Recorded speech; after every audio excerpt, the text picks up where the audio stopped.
Good morning, good afternoon, good evening, ladies and gentlemen. This is Fit Talk, Pulling Pits and Opinions with your host, Gunny G, where service members help service members, period. Follow, like, subscribe everywhere you get your podcast and on most social media platforms. Let us know how we're doing. Any criticism is good criticism. Let's get into it. We got a special guest, Mr. Twitter famous, a.k.a. Grumpy. All right. And I'll let him introduce himself here shortly, but he goes by Mike. Go ahead and say hello to the listeners. Hey, how you doing? All right. Hey, Mike. Hey, Mr. Grumpy, whatever you want me to call you, I'm all for it. I don't care what you call me as long as you call me at dinner time. That's good. If you live close enough, you'd be here every other weekend, probably. Yeah. Let's get right into it. Hey, Mike, share when you came in, when you got out, your duty stations, what you did while you were in the military, and why you transitioned out. Okay, I'm originally from Decatur, Alabama, which is about an hour and a half south of Nashville, Tennessee, right along the Alabama-Tennessee border there. I enlisted in the Marine Corps straight out of high school. I signed up in the late entry program at 17, and then I was headed down the wrong road. My father was a draftee, so he wasn't that wild about me going in the military, but I had an uncle that was already in the Marine Corps, and I used to spend the summers with him at Camp Lejeune. He was stationed at New River, and we lived there at Tarawa Terrace. And so I kind of followed him. And then after, like I said, I enlisted at 17 my senior year. And then I was 18 when I left for Parris Island in 83. And then from there, I went to Camp Geiger for ITS. And from there, I was thinking, being from Alabama, I'd probably stay right there at Lejeune. But I found myself going all the way across the ocean, and I was stationed at Kaneohe Bay with 3rd Battalion, 3rd Marines. I read. Where I served there as 0311, got there. I was one of the biggest guys in the platoon, so I went up carrying the platoon radio for 2 deployment cycles. And did 3 deployments out of there, did a Westpac, then we did 2 flyovers to Okinawa, and then we'd pump out to Korea or wherever from there. Like I said, it was the 80s, mostly peacekeeping missions. That's go here, be a good guy, go there. We ran some operations in the Philippines, and at the end of our deployment, you go out and you come back 30 days, you go to the Upper Mile Camp. And we was our company, I was with Lima, an India company. We got tacked to go over to Lady Island. Apparently some NPA captured an armory over on Lady Island or something other. So we went and secured the beachhead while they went in and did their business, which was kind of typical, like I said, UN peacekeeping type stuff. We went in, made sure we had our magazines, duct tape over our magazines with magazines turned upside down.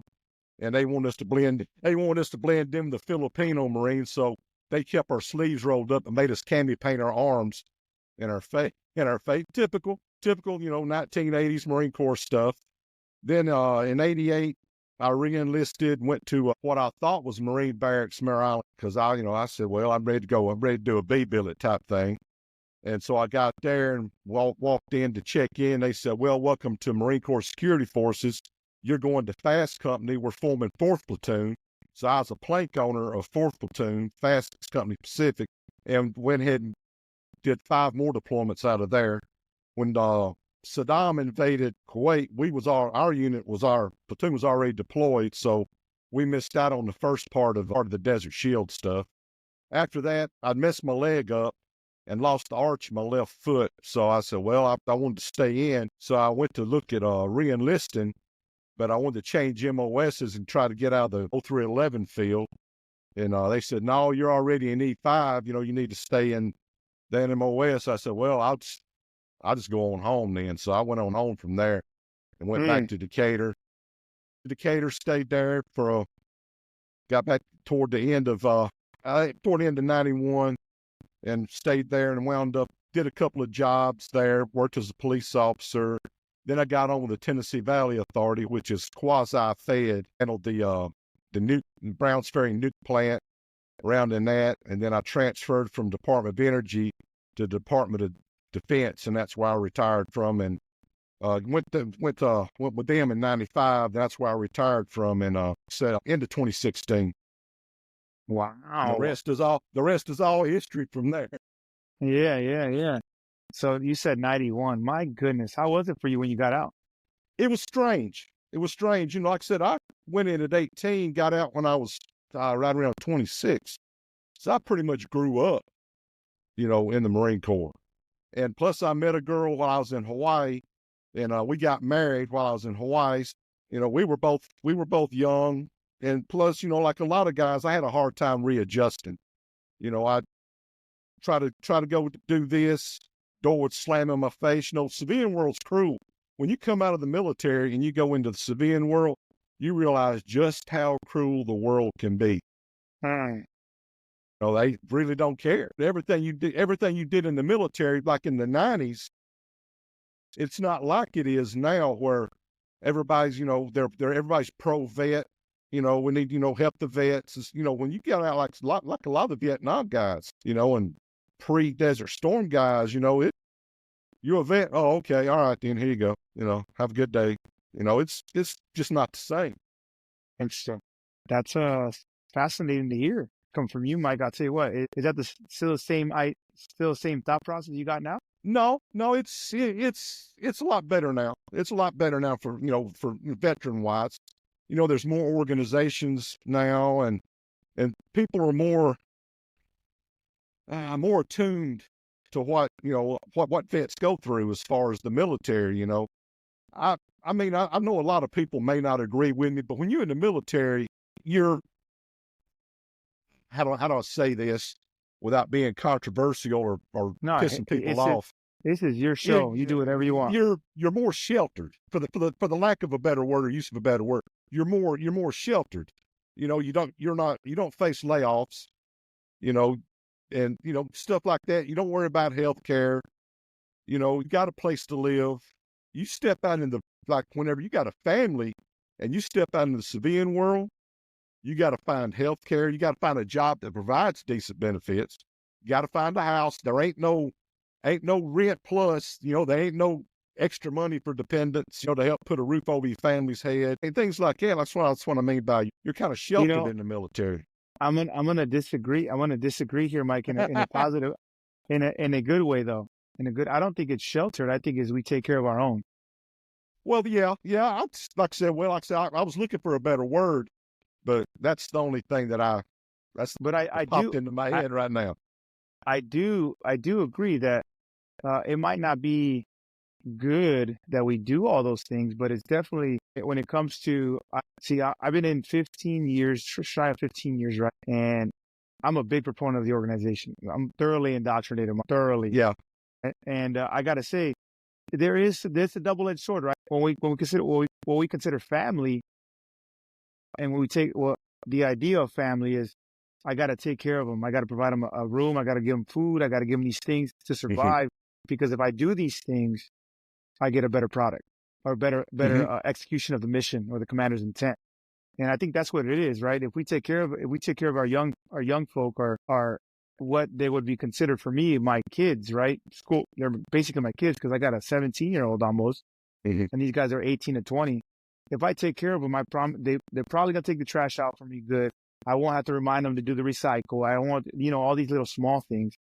So if I take care of them, the product is better. I think that's the intent. I don't know if but that is fair point though, because when they do transition out, now I done got a house, I got to pay for my own food now. I got to do all these things that I wasn't really thinking about when I was under my mom and dad's wing. You know what I mean? Yeah, so that is a fair point. And you face things, you face things like the economy. The economy, actually affects your life once you're out, because the economy goes bad, your job may go with it. From between 91 and 95, heck, I had 4 jobs. I worked as a security guard until I finally got on with I was working part-time as a police officer, because I was wanting the fast company, kind of got me wanting to kind of doing the CQB and, hostage rescue. It kind of got me geared toward the law enforcement type field. So I was able to get on this little bitty rinky-dink police department. There was like 4 or 5 officers just north, well, just south of Decatur, between Decatur and Twin. Oh, stand by. The And lights went out. Hold on, Mike. yeah, I forget. We like to conserve energy. My bad. but I got on with that little Flint City Police Department and wasn't with them a hot 4 or 5 months. They got annexed by Decatur. Decatur Police Department said, "Bye, y'all go. Y'all go if you want to get on. You can go. You're welcome to reapply with us." So then I got on with Alabama Department of Corrections, which my father been with that state of Alabama for 30-something years. He's like, "You're set now, son." He said, "You got to worry about a job. You got to worry about none of that and everything." Heck, I was with him about another 6 or 7 months. State layoffs. Got caught in layoffs. Here I am, like I said, a married man, 26, 27 years old, wife, 2 kids, facing facing layoffs. So then I go transfer over. Well, I get lucky, and I get on with the Tennessee Valley Authority, and I'm working with them. I worked with them for about 2 years, 2.5 years, and it seemed like every time my wife and I would talk about buying a house and a new car, I'd walk into work, man, we fixing to have to lay off. We fixing to privatize. They gonna go private security. For about 2.5, 3 years, I dealt with that. Finally, I got to the point where, like, lay me off, shut the hell up. All right, every time I do this, lay me off or do it. So one of my lieutenants there said, "Hey, man, you ever thought about working in the prison?" I said, "Well, I came here from the prison." I said, "Where are you talking about, Alabama?" He said, No, I'm talking about feds." I said, "Prison's prison. Where do I apply?" He said, "Well, my brother is a case manager down there, and one of my cousins works in human resources." And he said, and Bush, H.W., the daddy, signed a thing into law about the Veterans Readjustment Act. He said, if you're a vet and got a campaign medal, or you're disabled, then they can hire you right off the street. You don't have to worry about going on the National Registry. So I said, okay. So he gave me the paperwork, and I filled it out, and I went down there, and I interviewed and everything, and then they wound up picking me up in February of '95. And from there, like I said, it's all the way straight 2022, or 2016. That's where I was at. But still got caught up in the, what we had, like seven government shutdowns. And our first government shutdown was about 2 months after a riot where they just about burned our joint pretty much down. And we was, and I was like, damn. I was there, I'd already been through a riot. Next thing you know, government shutdown for about a month and a half under Clinton. I was like, my gosh. I said, when does it stop? But, we survived. Good Lord took care of us, and we survived. Yeah. And now here I am working part-time, setting my own hours. Hell yeah. That's what it's all about. It's not about the money. It's about the lifestyle. That's what it's at, Mike. It's like my father told me, as long as you're doing what you enjoy doing, you're a rich man. And if you enjoy doing it, what matters, Doesn't matter if you're a millionaire, Like you got guys that may work 30, 40 years doing something they hate to, I enjoyed, even though, it was federal prison, and I dealt with some serious criminals and some straight up a-holes, and some of those were my own officers, but I enjoyed going to work every day. That's good. Every day. That's good, Mike. Hey, well, when did you retire? I retired right around toward the end of 2016. Wow. Right around 2016. It's not, matter of fact, there was the campaign with Trump and Hillary was still going on whenever I retired. Nice. I was going to ask, you're basically on your OFP now, huh? This felon. Yeah. Well, yeah. Yeah. Matter of fact, about 3 more years, all that ends. And I guess I'm going to start drawing. I'm going to look at drawing Social Security. I'm going to draw it while I'm there, while it's there. Because if you wait till 67 or 70, there's no guarantee it's going to be there. So that's true. I'm gonna go. Everybody says, well, you need to wait. I said, if I wait, it may not be there. And it's been, I put in for what, 40 years? Well, from the time I was 16, I said, I'm gonna get it while it's there. Hell yeah, might as well take advantage of it. Yeah. You did the time, you take the money. That's all I'm saying. Yeah, that's one thing about it. That's one thing about the federal government. How they make you mad. They make you, grit your teeth. They make you swear. And they make you hate them. As far as the retirement, like federal law enforcement, we had mandatory age 57. Yeah, Retirement, which I bought same. my 8 years. I bought my 8 years in the military. Then I worked 22 there. That gave me a 30 years federal service. So I was able to go out. I was able to go out at 51. So I've been retired since I was 51.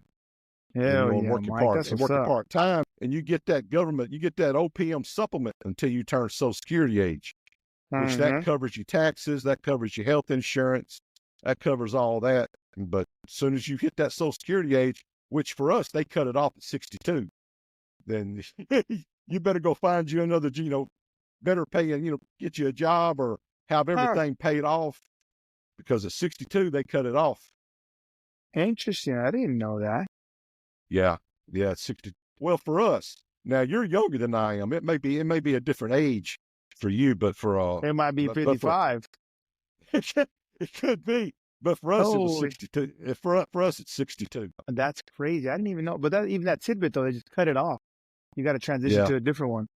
That's wild. I didn't know that. That's one good thing about the health insurance too. When I was, I guess I'd say when I was still active in the Department of DOJ, the health insurance was, family. You only had like two options. You had single and family. But then whenever Obama and them, they started having getting more into the LGBT, they come up with another category called self plus one. So when I got ready, which was actually cheaper, it fell right in between single and family. So whenever I got ready to retire, I'm looking at the health insurance and I said, self plus one, that's cheaper than family. It's cheaper than family. But so I said, so I went ahead and signed up for self plus one. That's it. So I told my wife, I said, I guess you'll be my partner from now on. But yeah, right. Yeah.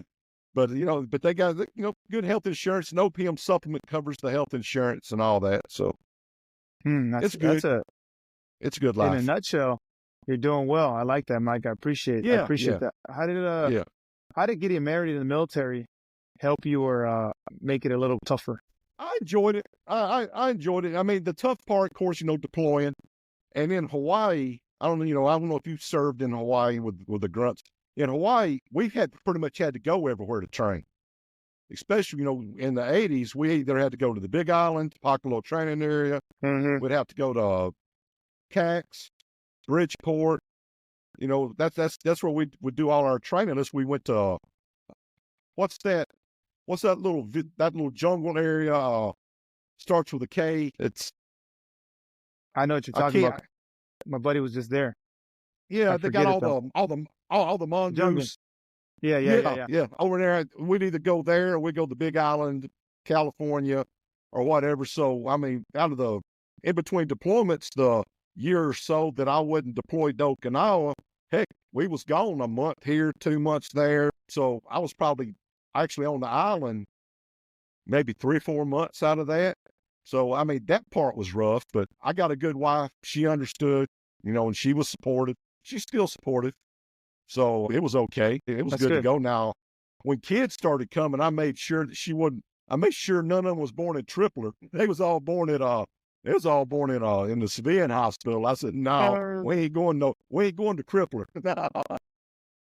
That's messed up. Army medicine. Hey, I'm not going to, you know what? I agree. First of all, being in because we were in KB we just came from there. I'm with security forces. So you were with Fast Company. Yeah. They're under the regiment up in Virginia. And so I'm kind of like a sister battalion to them. But we're over here at security forces in Washington. So Banger. Bremerton? Banger. Yeah, we just had some Marines come from. Go ahead. Yeah, we was at Bremerton a lot. We did a lot of RFDF missions there at Bremerton, yeah. Yeah, we had a couple of Marines come from Hawaii at advanced infantry course. And they were up in the jungle the entire time. I'm like, hell yeah, get some. So I know what you're talking about. I just forgot the name of it because they mentioned it too just a couple of days ago. I can't remember the name, but one of the fun things was we'd spent a week there one time, and we was gonna, matter of fact, Krulak, Krulak, General Krulak, who was commandant, he was our battalion commander at the time. Oh, wow. Yeah, that's how long ago I was in. But we decided we was going to hump back from Kahuku's. That's it. That's it. Kahuku's. We decided we're going to hump from Kahuku's back to K-Bay. And so we are. We're humping down the highway, and that's when they was still filming Magnum PI. So they, and just back, Tom Selleck just happened to be cruising down the highway as we was humping down through there. And there was one day we was, yeah. Go ahead.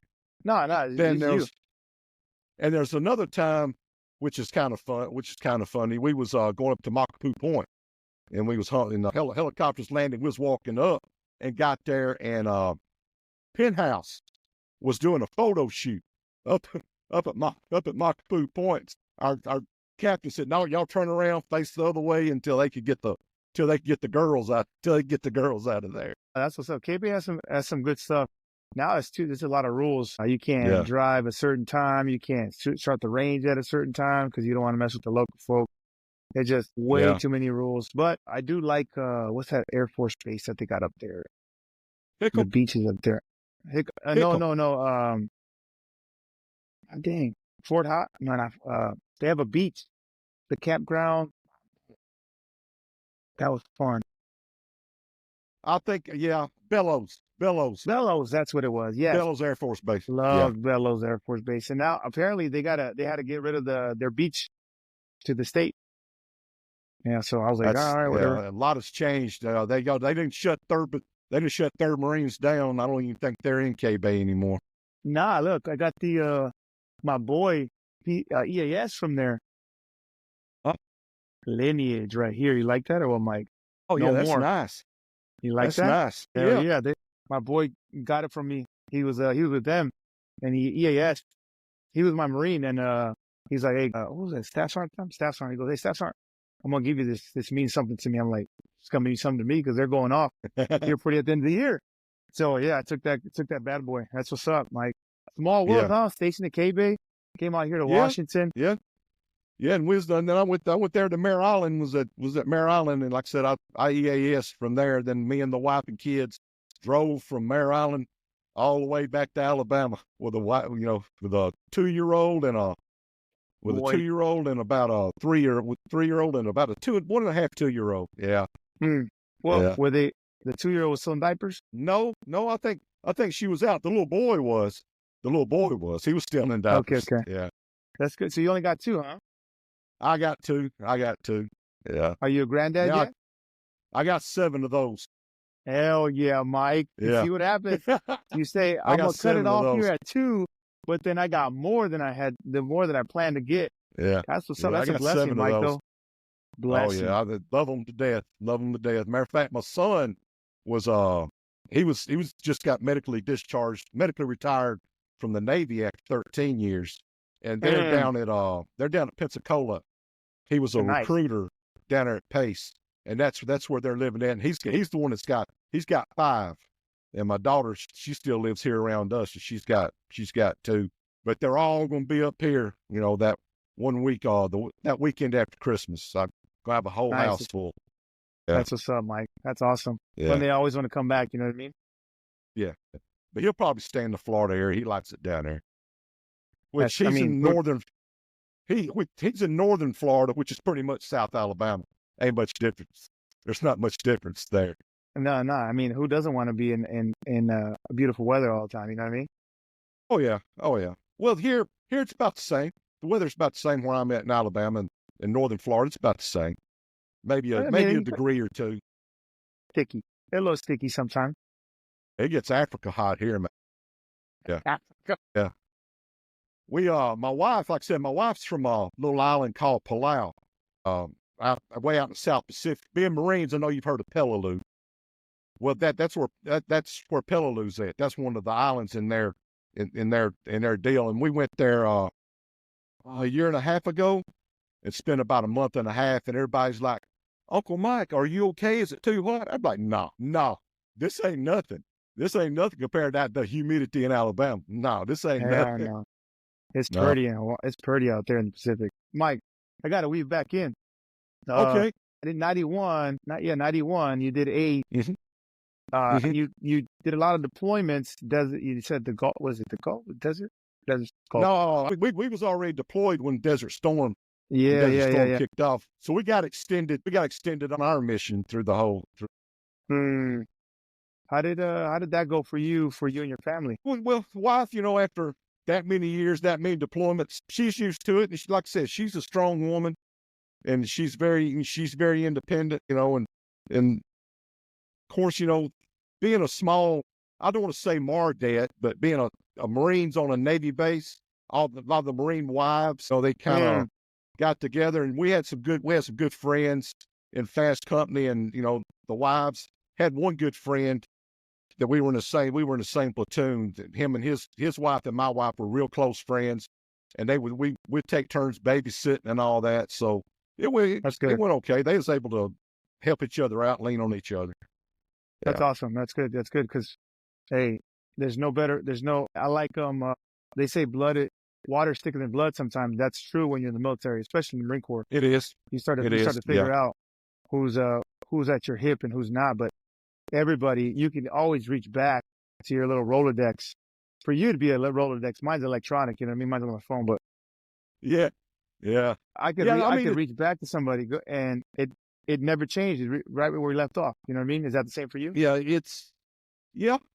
it's amazing because growing up in Alabama, in the 60s and 70s, and even whenever I left home in, 83, there wasn't about all I was around was white people and black people.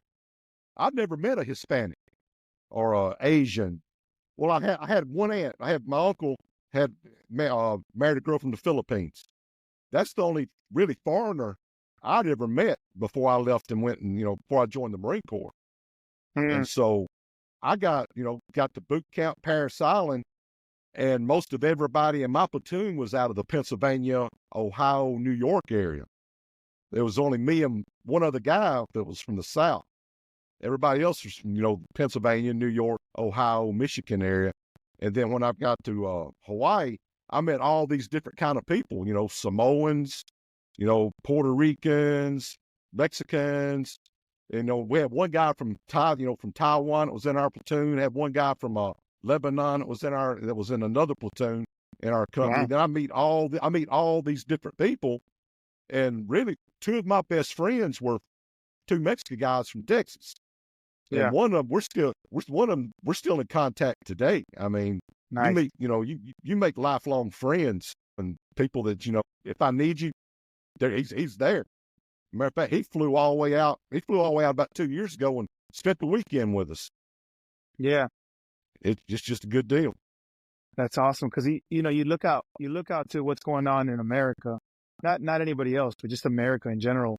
And they keep talking about racism. You get talking about this and that, and I'm like, man, if you just join the military, I promise you won't have that mindset no more, because everybody and their mother is in.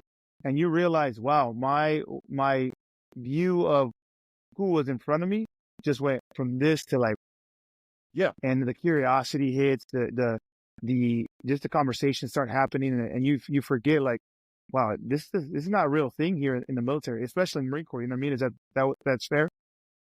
It's fair. As a matter of fact, I think it's fair out in the civilian world now, especially here. You get on Twitter, other social media platforms, you talk about racism this, racism that, the white man, the white man's the oppressor and all.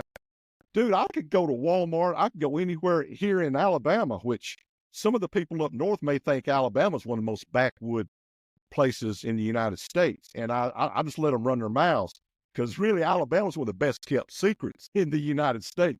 I mean, you don't see that. I can go anywhere here in my hometown, and you don't see it. People, in Alabama, we still wave at each other when we pass by in cars. Everybody waves and stuff. Yeah. It's not like that. So I see them talk about racism and all that and I laugh because, dude, you're crazy. Yeah, you're out of your ever loving mind. This is not 100% American. I think it's like 10%. Yeah. One of my good friends, Lieutenant Colonel Freddie Perez, shout out if you're listening. He said it's the loud minority that makes the waters ripple. Hold on. God dang, conservative energy. Hurry up. Hurry up. There we go. Is that some of Gavin Newsom's brownouts? No, that's Washington State trying not to leave a footprint. Oh, that's right. That's right. You're in Washington now. Yeah. He talked about the silent majority, or the loud minority that makes the ripples in the water versus the silent majority. And I think that's the case with that specific topic. I think for the vast majority of us, like, where do you live, in a cave? You know what I mean? Like, why are you saying these things? Because this is not real. But I gotta ask, 91, you bought your time back, right? I was just talking to a good friend of mine, Pat, and he was like, man, transition was rough. You lose camaraderie, you lose the mission set, you lose the purpose, and people struggle with that. Did you struggle with that when you got out? When I first got out, I did. When I first got out, I did. And I didn't find it again, and really until I got to the Bureau, DOJ. I was with the Federal Bureau of Prisons. I found it again, because there, the officers, even though they're civilians, for that period of time, you're behind that wire. You got to have each other's six, and you depend on each other. And there's guys we've gone to battle with. Some of the guys we had locked up in there were some dregs of society. I'm talking some cold-hearted individuals that'd just soon kill you as look at you. Now, not all of them's like that. Some of them are good people that just messed up. I mean, we had guys that all they did wrong, and they were serving a 6-month federal prison. They got a DUI on a military base. Like civilians working on a military base, they got a DUI, got sent to prison for 6 months. Some guys got caught by the game warden at the wrong time. And then, but we had some serious guys that they were right where they needed to be. And for that period of time that we, like I said, you're behind there, you had guys that, you depend on each other. I was there. I worked as a guard, working in the cell blocks for about 6 or 7 years. And then I transferred to another department where we it was the same, me and 3 other guys. We processed inmates in, off the bus, shipped inmates out. We handled the property and we handled the mail. And we worked together for the rest of my time there, for about 15, 16 years. We were it. And we were tight. I mean, we were tight. We had other officers like, man, I don't come work over there. You guys are tight.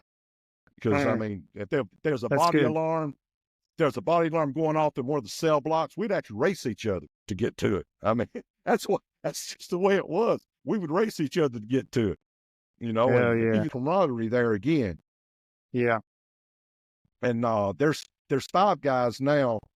All of us are retired but one. And we meet up about once or twice a month. We we'll eat out. We'll go catch a movie. We're big into like these ghost hunting. So we'll go do some ghost hunting and stuff and all that. Oh, that's a whole nother story there, dude. The job I'm in now, I started there, like I said, right after I retired. A buddy of mine owns the company, and I started working for him about 2 or 3 weeks after I retired. And a house that I was servicing, and there's a little southern town, Civil War type battles were fought there. It's called Alpine. And he bought a house that was built in 1850. And there's a little house next to it that was built in 1859 and was used as a hospital in the Civil War. And I was servicing that house, and they owned a machining company. And he would just say, yeah, going over there and spray it. There wouldn't nobody be there but me. And I felt the creeps every time I walk in that house. Man, it's like somebody was hanging on my shoulders, just watching everything I would do. And I just felt this pressure on me the whole time I was in that big house. Then I'd go to the little house, and it's like a little one room. Then, boom, another room right on top of it, stairs up the side. I'd go up the stairs, and I would catch every time, man, from 2016 to 2019, how long I worked in that house, I'd catch a woman off to the side. And I'm like, dude, I'm going crazy. I mean, I thought I'd lost my mind. So Nah. about 3 or 4 months ago, another guy that I work with, we met up. He took over that route, and I said, "Dude, that house in Alpine." He said, "The big old ain't big." I said, "Yeah, the plantation is called Spring Hill Plantation. Was the name of the plantation." I said, "You ever get the creeps in that house?" He said, "I said, especially the little house." He said, "No." He said, "I got the creeps in the little house. I didn't get the creeps in the big house." I said, "Dude," I said, "I was in there one time, and I went up the servant stairs and was walking across this little breezeway where the main winding staircase comes around, and there's a door propped up there, and it was actually propped, had a weight down at the bottom. That door slammed. I got past that door, slammed shut so hard, I felt the breeze as it went by my head, and when it slammed, I thought somebody fired a shotgun next to my ear. That's how loud that door slammed. And he said, "Yeah, man." He said, "Yeah, but I get the creeps in the little house." So that day he goes down there to spray it. He sends me this. They wrote a book about it. The owner wrote a book about it, had the house exercised. So me and him, all these buddies all my prison buddies, I call them my prison buddies. We all meet up and we talk about going ghost hunting, because there's a lot of places around here, old cemeteries and old plantations. Yeah. Don't play, Just some Mike. hobbies. You better. That's just some hobbies that we. You better take a Glock, homie. Stop playing. Oh, if I can't shoot it, I ain't messing with it. There you go. Good. There you go. Yeah. Hey, look, Mike, Yeah. I gotta ask. In '91, when you lost, what did it feel like when you lost purpose? Or you said you was struggle for a little bit. What did it feel like for you?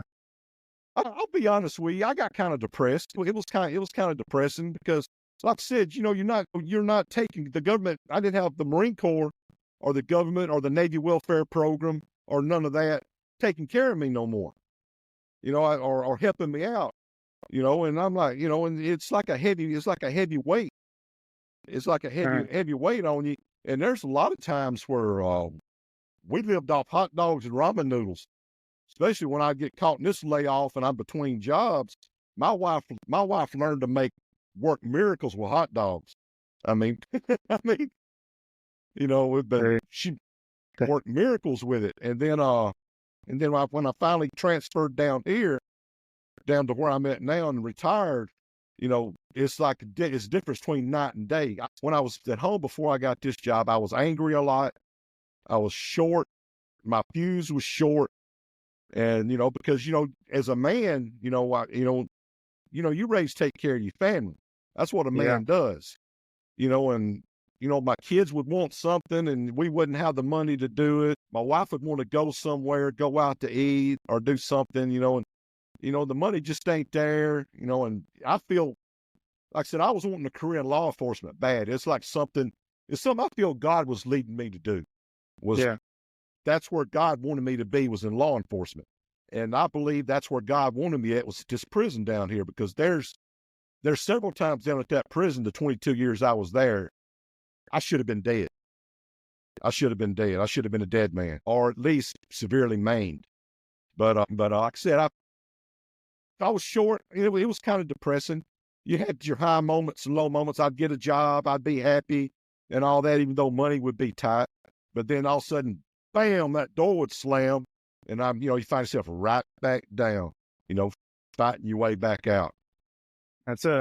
We right now, the way it seems is service members, when they get out, they struggle. And that's the struggle that we're talking about. That's the struggle we're talking about now, is they lose purpose. They lose the mission set. They lose how to be task oriented. They forget the brilliance and the basics, right? And we got to touch on that piece, right? Go ahead. You go from being a sergeant, and in charge of 15 Marines, sometimes in charge of the whole platoon. You go from like supervising a fast platoon on an RFDF mission to being a low man on the totem pole, a security guard watching some parked concrete trucks, at 2:00 in the morning. I don't want to say it's degrading, because any job is a good job. Any job is an honorable job. But you go from doing that to this, and you do feel, I don't want to say less a man, but you feel like you're not providing like you should be providing, Yeah. and your potential is so much more. Yeah. Your potential, my training, and I could be doing so much more. That's And good. it does. Like I said, it makes you feel less than you really are. And Yeah. Yeah. That's fair. it plays tricks on your mind. Well, then, I'm a Christian. I'm a spiritual guy, I and mean, I believe in God, and I believe, if there's a God, there's got to be a devil. And the devil sees that weakness, devil sees that despair in you, and he starts mhm. playing with you. He starts playing those little word games in your head, like, man, you ain't gonna never be nothing. Yeah. You as well as just go ahead, just go on ahead, just give up, wander off somewhere. Your wife and them, they'll be better off somebody else. And or you're better off. You're more valuable to your family dead than you are alive. You know Mhm. those little things play in your mind a lot. But Yeah. that's where strong values, a good family. Because like I said, my wife brought me through a lot, especially dealing with PTSD from the prison and so on. There's a lot of times I'd come home, and luckily I'd have my wife. She was always willing to listen to me and let me talk about what had happened that day, and there's one homicide that we was involved in where a Aryan Brotherhood guy did a hit on a Texas AB guy. In the prison, all you can do is you can't pop a cell door until backup gets there. You just got to stand in the window and watch until help arrives. That way you can witness and write down what happened. And so I come home and I'm like, want to talk. I know I got to talk. And that's so. Luckily, I had a good wife. And the good Lord, to lean on. But Absolutely, yeah, Mike. Let me. We're weaving it back in, and you kind of you hit the last question that I had. Give tools for the toolbox. You did. You had strong family values, strong values. Period. You had a tribe. You got to find your tribe. Who's part of your tribe that gets you moving forward, taking 30-inch steps forward, not backward. And you got to talk. Communication. Very important, right? There's no way that we can improve without either disagreeing or agreeing on something. That's progress. yeah. And if you don't have a family, good friends. Some good friends. You know, Mhm. like I said, there's 4 or 5 guys from the prison. All of us pretty much went through some of the same experiences. And like I said, we get together once or twice a month. And whenever we're eating, we'll get to talking about some of the stuff that happened, some of the funny stories, because in the prison, for every tragedy, there's a story that's hilarious. That, Mm. you can sit back and laugh at. If you're a single guy and you're not married, or you don't have a good girlfriend, good friends, somebody that you can go to, like what you said, a good tribe that you can go to, or if you're a church going guy, maybe one of the men from church, old Yeah. old Vietnam vet or something that can talk, and you can talk to him about some of your experiences. I think that's what you see a lot of people, like a lot of commercials, a lot of these groups, they talk about, they bring stuff now about, you know, talk, call this number, call that number, like for guys coming home from Korea, Vietnam, some of the guys from, the peacekeeping missions from when I was in, Desert Storm guys, like I said, that wasn't a thing back then like it is now, during the war on terrorism, Um, that so luckily things are starting to come out more like the VA suicide hotlines and stuff. You never saw that in the early mm. 90s and then 80s, never heard it. Yeah. Yeah. That makes sense.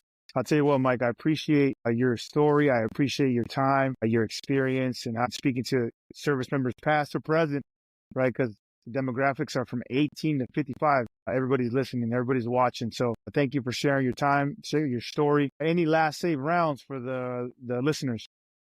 Well, like I said, if you're getting ready to transition, maybe getting out, or just got out, don't give up. Don't give up. There's something, if you feel like, I'm not happy doing what I'm doing, or whatever, don't give up. Keep banging away at it, because it's there. Like it's like it took me from 91 to 95 to finally find the career I was happy in, the job I was happy doing, and the camaraderie that I was seeking. It took me, what, 5 years, 4 years, so don't give up. And if you're suffering, like I said, I've lost 5 comrades to suicide. And, like I said, it hurts. Even though you're gone from this world, the people that's behind are the ones that's dealing, that has to deal with it now. So reach out, talk to somebody. Oh, if you're on Twitter, find me, DM me. I'll talk to you. Oh yeah, that's good, Mike. Thank you for your time again. Thank you for your service, first and foremost. Thank you. We appreciate it. You too, bro. You too. Hey, thank you. Hey, hopefully we get to see each other in real life. Y'all in Bama, I might have to transition and different duty stations out to the East Coast. Hey, okay, there we go. Ladies and gentlemen, this is Pit Talk, pulling pits in the pins with your host, Gunny G, and Mike, a.k.a. Grumpy, where service members help service members, period. Follow, like, subscribe everywhere you get your podcast, and on most social media platforms. Let us know how we're doing. Any criticism is good criticism, ladies and gentlemen. Me and Mike, we out. Chakas, Mike, I'll see you later. Laters.